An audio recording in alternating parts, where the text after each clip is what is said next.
മാളവികയാണേ. അപ്പോൾ നമ്മുടെ ഈ വർഷത്തെ ന്യൂ ഇയർ കൊച്ചിയിലാണ് കേട്ടോ. നമ്മളൊരു ട്രിപ്പൊക്കെ കഴിഞ്ഞ് വന്നതാണ്.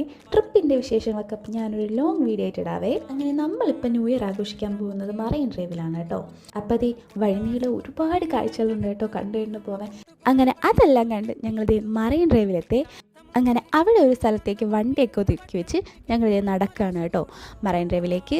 അങ്ങനത്തെ ഈ ഒരു സ്ഥലത്തൂടെയാണ് ഞങ്ങൾ മറൈൻ ഡ്രൈവിലേക്ക് എത്തിയത്. ഏതൊക്കെയോ കടയുടെ ഇടയ്ക്കൂടെയാണ്. അങ്ങനത്തെ അവിടെ എത്തിയപ്പോഴത്തേക്കും ഒരുപാട് ലൈറ്റ്സും മനുഷ്യരും ഒക്കെ ഉണ്ടായിരുന്നേ. രാത്രിയൊക്കെ ആകുമ്പോൾ നമ്മുടെ നാട്ടിലൊന്നും അത്രയ്ക്കൊന്നും ഇല്ലല്ലോടാ. ഞാൻ ആദ്യമായിട്ടാണ് കേട്ടോ ന്യൂ ഇയറിന് രാത്രി ഇങ്ങനെ ഇറങ്ങി നടക്കുന്നത്. ഞങ്ങൾ രണ്ടുപേരെയും ഒരുപാട് നാളത്തെ ആഗ്രഹമായിരുന്നേ. ഈ ബോട്ടുകളൊക്കെ കണ്ടോ ലൈറ്റ് ചെയ്തത്, അതിനകത്തൊക്കെ പാർട്ടി നടക്കുമായിരുന്നെന്ന് തോന്നുന്നു കേട്ടോ. നല്ല ശബ്ദം ഉണ്ടായിരുന്നേ. ഈ സാധനം കണ്ടോ, നല്ല ക്യൂട്ടായിട്ടുണ്ടല്ലേ. ഞങ്ങളും ഒരെണ്ണം വാങ്ങി. നല്ല ഭംഗിയുണ്ടായിരുന്നു ലൈറ്റൊക്കെ കത്തിച്ചിടാൻ. അങ്ങനെ അതൊക്കെ കണ്ടു കഴിഞ്ഞപ്പോഴത്തേക്കും ഇങ്ങനത്തെ ചെറിയ ചെറിയ ഷോപ്പുകളൊക്കെ ഉണ്ടായിരുന്നേ. അവിടെയൊക്കെ നല്ല അഫോർഡബിൾ ആയിട്ടുള്ള പ്രൈസിലായിരുന്നു കേട്ടോ ഓരോ സാധനവും. അങ്ങനെ ഒരുപാട് നടന്നപ്പോൾ ഞങ്ങൾക്കങ്ങ് ദാഹിച്ചു കേട്ടോ. ഞങ്ങൾ വിചാരിച്ചു ഒരു ബൂസ്റ്റ് കുടിക്കാമെന്ന്. അങ്ങനെ ഈ ചേട്ടൻ്റെ അടുത്ത് പോയി.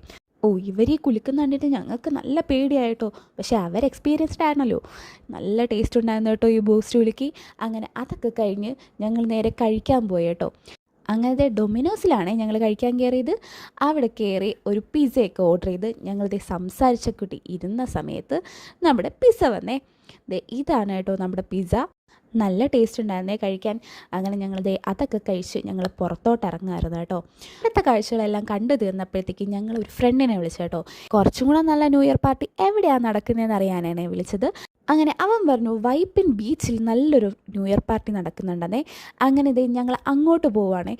ഭയങ്കര ട്രാഫിക്കായിരുന്നു കേട്ടോ നമ്മൾ പോകുന്ന വഴിക്ക്.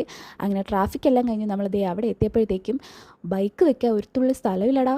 അങ്ങനെ ദൂരെ ഒരു സ്ഥലത്തേക്ക് വണ്ടിയൊക്കെ ഒതുക്കി ഞങ്ങളിത് നടക്കുകയാണ് കേട്ടോ. ഞാൻ വിചാരിച്ച ഈ റോട്ടിൽ വെച്ച് ന്യൂ ഇയർ ആഘോഷിക്കേണ്ടി വരുമെന്ന്. അത്രയ്ക്ക് ദൂരം ഉണ്ടായിരുന്നേ.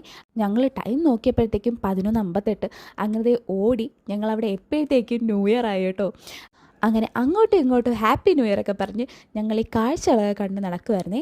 ഒരുപാട് റൈഡ്സും ലൈറ്റും ഒക്കെ ഉണ്ടായിരുന്നേ. നല്ല രസമായിരുന്നു കേട്ടോ കാണാൻ. അങ്ങനെ ഞങ്ങൾ എൻ്റെ ഫേവറേറ്റ് റൈഡിൽ കയറാൻ വേണ്ടി നിൽക്കുവാണേ. നല്ല പേടിയുണ്ട്, പക്ഷെ അതിനൊത്ത എക്സൈറ്റ്മെൻറ്റും ഉണ്ട് കേട്ടോ. ഭയങ്കര വലിയ ജൈൻറ്റ് വീലായിരുന്നേ. അങ്ങനെ പേടിയുണ്ടെങ്കിലും ഞങ്ങൾ അതൊന്നും വക വെച്ചില്ല. നല്ല ക്യൂ ആയിരുന്നു. അതിലൊക്കെ കയറി അടുത്തെത്തിയപ്പോഴത്തേക്കും ഞങ്ങൾക്ക് ചെറുതായിട്ടൊന്ന് തല ഇറങ്ങി. എന്നാലും കുഴപ്പമില്ല, ടിക്കറ്റൊക്കെ എടുത്തല്ലേടാ, ഒന്ന് അടിച്ചു പൊളിക്കാം. അങ്ങനെ ഞങ്ങൾ റൈഡിലൊക്കെ കയറി. ഭയങ്കര രസമായിരുന്നതേ. ഇറങ്ങിയപ്പോഴത്തേക്കും ഇതായിരുന്നു കോലം. അത്രയ്ക്ക് വിയർത്തു കേട്ടോ. അങ്ങനെ അതൊക്കെ കഴിഞ്ഞ് ന്യൂ ഇയർ വിഷും റെസൊല്യൂഷനൊക്കെ എടുത്തിട്ടാണ് കേട്ടോ ഞങ്ങൾ റൂമിൽ